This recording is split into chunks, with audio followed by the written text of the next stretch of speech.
तलाक, मुझे तलाक चाहिए, लेकिन मेरी एक शर्त है। जब मैं रात को घर पहुंचा तो मेरी पत्नी ने खाना लगाया। मैंने उसका हाथ अपने हाथों में लिया और कहा, मुझे तुमसे कुछ जरूरी बात कहना है। वह शांत बैठकर खाना खा रही थी। उसकी आंखों में कुछ दर्द सा साफ नजर आ रहा था। अचानक मुझे नहीं पता कैसे कहूँ, मगर मुझे उसे बताना ही था। मैंने बड़ी शांति से कहा, मुझे तलाक चाहिए। लगा जैसे उसे मेरे शब्दों से कुछ फर्क नहीं पड़ा, बल्कि उसने मुझसे पूछा, क्यों तलाक चाहिए? मैंने उसके सवाल को अनसुना किया तो उसे गुस्सा आ गया। उसने चम्मच उठाकर फेंक दिया और जोर से चिल्लाई, तुम इंसान नहीं हो। उस रात हमने एक दूसरे से बात नहीं की। वह रो रही थी। मुझे पता था कि वह जानना चाहती थी कि आखिर ऐसा क्या हुआ जो हमारा रिश्ता टूटने की कगार पर आ गया। पर मेरे लिए उसके सवालों का जवाब दे पाना नामुमकिन था। मैं अब किसी और से, सुप्रिया नाम था उसका, प्यार करने लगा हूँ। अब मुझे उससे प्यार नहीं रहा। मैंने उसे उसके बरसों के प्यार की सजा दी थी।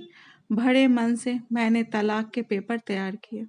उसमें लिखा था कि वह पूरा घर, कार और कंपनी की 30% शेयर ले सकती है इस तलाक के बदले में। लेकिन उसने उन पेपर्स को देखा और उनके टुकड़े टुकड़े कर दिए। वो औरत जिसने मेरे साथ जीवन के 10 साल बिताए थे, वह आज मेरे लिए अनजान हो चुकी थी। मुझे इन 10 सालों का जो उसने मेरे लिए बर्बाद किए, मगर मैं क्या करूं? जो हो चुका उसे मैं बदल नहीं सकता था, क्योंकि मैं किसी और से, अपनी पत्नी से भी ज्यादा प्यार करने लगा था। आखिरकार उसके सब्र का बांध टूट गया और वो फूट फूट कर मेरे सामने रोने लगी। मेरे लिए उसका रोना एक तरह से उसकी रिहाई की तरह था। तलाक की यह बात जो कई दिनों से मुझे परेशान कर रही थी, अब बिल्कुल साफ हो चुकी थी। अगले दिन मैं घर काफी लेट से आया। मैंने देखा कि वो टेबल पर बैठकर कुछ लिख रही थी। मैंने शाम का खाना नहीं खाया था, लेकिन फिर भी मैं सीधे ऊपर जाकर अपने कमरे में सो गया, क्योंकि पूरा दिन सुप्रिया के साथ रहने और कई जगह घूमने के बाद मैं थक गया था। वो शायद रात को उसी टेबल पर लिखते लिखते सो गई थी। सुबह उसने तलाक देने की शर्तें बताई।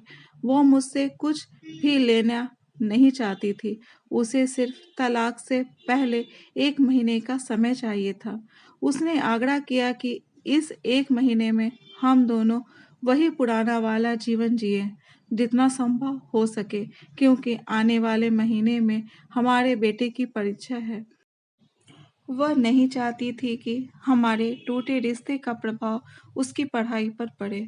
मुझे भी यह ठीक लगा, मगर वो कुछ और भी चाहती थी। जैसे शादी के दिन मैं उसे उठाकर अपने शयनकक्ष तक ले गया था, उसी तरह हर रोज 1 महीने तक मैं उसे शयनकक्ष से उठाकर मुख्य द्वार तक ले जाऊं। मुझे लगा यह पागलपन है, मगर इन आखिरी दिनों को थोड़ा अच्छा बनाने के लिए मैंने उसकी यह शर्त स्वीकार कर ली। मैंने सुप्रिया को अपनी पत्नी की सभी शर्तें बताई। वह हंसने लगी। उसे लगा मेरी पत्नी कितने भी तरीके अपना ले, तलाक होना तो तय है। मेरी पत्नी और मैं किसी से भी इस दौरान नहीं मिले थे, लेकिन उस दिन जब मैं उसे पहली बार उठाकर गेट तक लेकर आ गया तो हम दोनों काफी अजीब महसूस कर रहे थे। पीछे से हमारा बेटा भी खिलखिलाकर खुश हो रहा था। अगले दिन यह काम थोड़ा सामान्य और आसान हो गया। वह मेरे सीने से लगी थी और मैं उसकी खुशबू महसूस कर रहा था। ऐसा लगा जैसे कई दिनों बाद मुझे यह खुशबू मिल रही थी, या फिर कई दिनों से मैंने उसके होने का महसूस नहीं किया था। पहले जितनी उसमें वो कसाव नहीं था, और चेहरे पर कुछ हल्की झुर्रियाँ नजर आ रही थी और बाल भी सफ़ेद होने लगे थे। ये वही औरत थी जिसने अपने जीवन के 10 साल मुझे समर्पित किए थे। चौथे दिन जब मैंने उसे उठाया तो वो पुरानी रोमांच लौटने लगी थी। 5वें और छठे दिन वो पुराना प्यार फिर जागने लगा। मैंने सुप्रिया को इस बारे में कुछ नहीं बताया था। अब उसे उठाना और आसान हो गया था। शायद हर रोज यह सब करने का मैं आदी हो गया था। एक दिन वह अपनी पसंद की साड़ी निकाल रही थी, लेकिन कुछ खास नहीं ढूंढ पाई। उसने सांस भरते हुए कहा कि उसके सारे कपड़े बड़े पड़ने लगे हैं। तब मुझे पता चला कि वह काफ़ी दुबली हो गई है और इसलिए मैं उसे आसानी से उठा पा रहा था। मेरे दिल को एक झटका सा लगा। उसने अपने दिल में काफ़ी सारा दर्द छुपा रखा था, पता नहीं कैसे। मैं आगे बढ़ा और उसके सिर को छूकर देखा। अचानक हमारा बेटा आया और बोला कि पापा, ये तो मम्मा को उठाकर बाहर ले जाने का समय हो गया है। उसके लिए अपने पापा द्वारा मम्मा को इस तरह उठाकर ले जाते हुए देखना जीवन का अभिन्न हिस्सा बन गया था। मेरी बीवी ने हमारे बच्चे को बुलाया और जोर से उसे गले लगा लिया। फिर मैंने अपना चेहरा दूसरी तरफ कर लिया। मुझे लगा कहीं मैं अपना निर्णय ना बदल लूं। मैंने अपनी पत्नी को रोज की तरह उठाया और बेडरूम से सिटिंग रूम होते हुए हॉल तक लाया। उसने प्यार से अपने दोनों हाथ मेरी गर्दन के आसपास रख दिए। मैंने उसे जोर से पकड़ रखा था, बिल्कुल हमारे सुहाग रात की तरह, मगर उसका इतना कम वजन मुझे परेशान कर रहा था। महीने के आखिरी दिन जब मैंने उसे उठाया तो मेरे लिए एक कदम भी चल पाना मुश्किल हो रहा था। हमारा बेटा स्कूल जा चुका था।